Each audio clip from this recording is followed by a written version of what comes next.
because, of course, he knows the head coach very well. Guys, back to you. Yeah, he's a pipeline, but as you said, Dan, he wanted to coach, and Jesse said, no, don't do that. Get a real job. It's got to be special, though, having your son on the bench with you. Well, both these coaches do. So that's a special bond and a relationship. Now the Don Smart, run some motion, run some clock.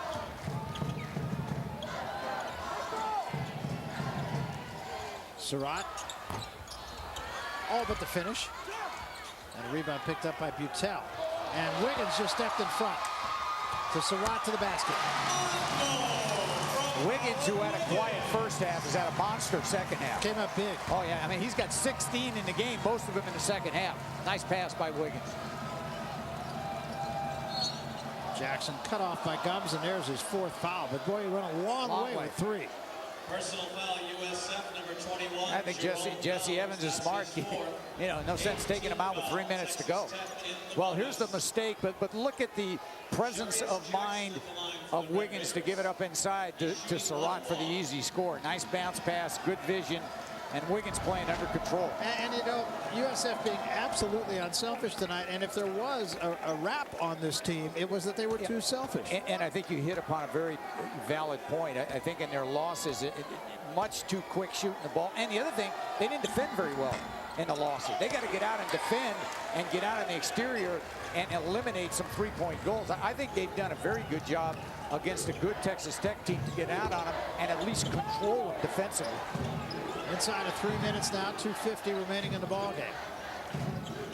They want the ball in this guy's hands.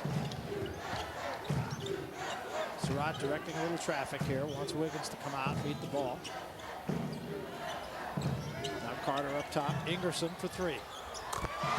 Well, maybe a little early, but he'll take it. Well, you remember Ingerson. He was only in double figures one time last year. But he's a guy that's going to get multiple opportunities this year. He just has to be a little more selective on his shot attempts. That was Thornton with the follow for Texas Tech.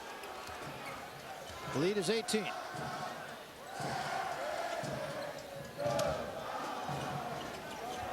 Try to use some clock again here. Gumbs, who's at an absolute monster game. Now Carter on the post. 9 on the shot clock. Wiggins takes it to the basket, draws a foul.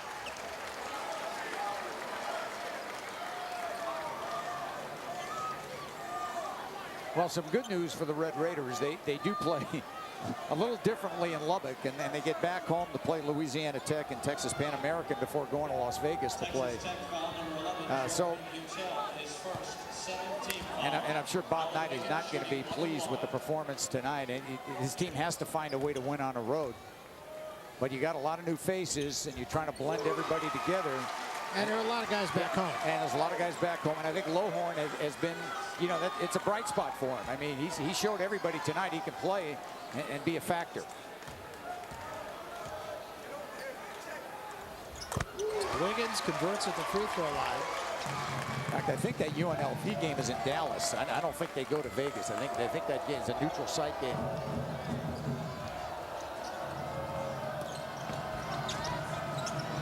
Thornton to turn around a little short. Ingerson the rebound. And this one is in the books here. 20-point lead. Minute and 30 seconds to go in the ball game. It's not often that this place is packed. It usually is when Gonzaga comes in. Santa Clara draws a great crowd. But the Dons have risen to the occasion with a standing room crowd. And quite frankly, have really played well. I mean, they deserve to win this game. They were the better team tonight. No question about it, right from the get-go. First personal, team foul. Well, and we talked about it. It sometimes takes a game like this for a team to start thinking, hey, you know what? We got a chance to be okay. And you can see what Jerome Gumbs has done. He came in here averaging 10 points. 30 tonight, now 31. I think he had a big game last year against Portland. He had 27. And Jerome is showing everybody that, you know, he's got an inside game and he's got a long-range game. I mean, I think it's a little surprising how well he hit it from deep. Going to get a grab foul from behind on Thornton. Personal foul, Texas Tech, number 25, Desmond Thornton. Pat and Bob Knight will Team foul. swallow hard and hope to get some players back. And before it's all done, don't you know they'll make a little noise. Oh, I think they'll make some more than a little bit of noise. Well, you talked about what a great home team they are. They're 61-9. Yeah, that's fairly good. Under Bob Knight in Lubbock. Don't forget, this was a Sweet 16 team last year. This is the team that beat Gonzaga. And then, of course, they lost to West Virginia. That was a great story. I mean, it sure was. Pittsnoggle and Gainsey and all the guys. Yep. Remember, they had a guy named Drew Schiaffino, and he you know, they kicked him off the team. I mean, he was gone, and they went on a massive run without him. Absolutely.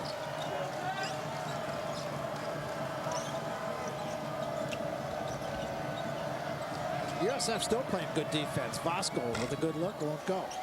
That's Butel, and he can't get it, but Brintz does. Number 30, Michael Prince.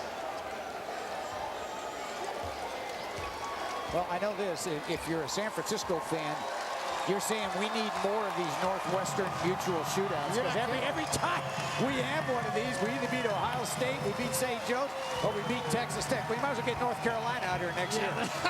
Why not? There's about 8 seconds difference between the shot clock and the game clock here. Now 8 on the shot clock, 7, 6. And Gumbs going to throw it up from 3. Couldn't quite get that fitting climax. And there's Carter with a full takedown that time. Inadvertent, but he popped Thornton pretty good. Personal foul, USF, number 44, Jason Wallace Carter. That's his 5th personal foul. Yeah, I think Carter hit him. He hit him very good, and that. You know, I'd like to see that again. Middle of the screen. There's Carter. No, flagrant. That's an absolute flagrant. That's absolutely uncalled for. That should be a flagrant, a 2-shot, and out. Absolutely should. You know, that is not a way to end the game when your team has played so well. That's a flagrant foul. Yeah, very cheap. And I'm sure when Jesse Evans takes a look at that video, I don't think Jesse realizes that it was a flagrant foul. Also number 30, Jesse Bird for Alan Wiggins. And I give Thornton a little bit of credit. You know, he just got up. He knew he got popped. And he just got up and walked to the other end of the floor. Yeah. I mean, that could be an explosive situation. Could have been ugly. You bet.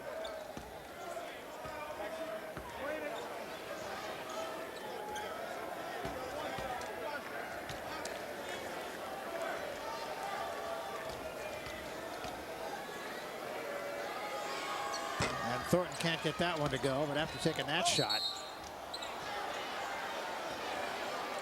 Players get emotional and they don't want the game to end. There's no reason to foul. Going to make a layup and just take the ball out of bounds. Michael Prince at the line, shooting 2. So Prince with 2 shots.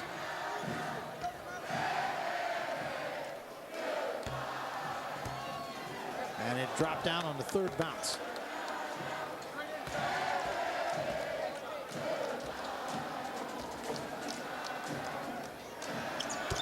Gets them both to make it an 18-point ball game. Dons will not have to take another shot here. Well, an outstanding effort by USF tonight. Yeah, no question. They obviously played a tremendous game against a quality opponent.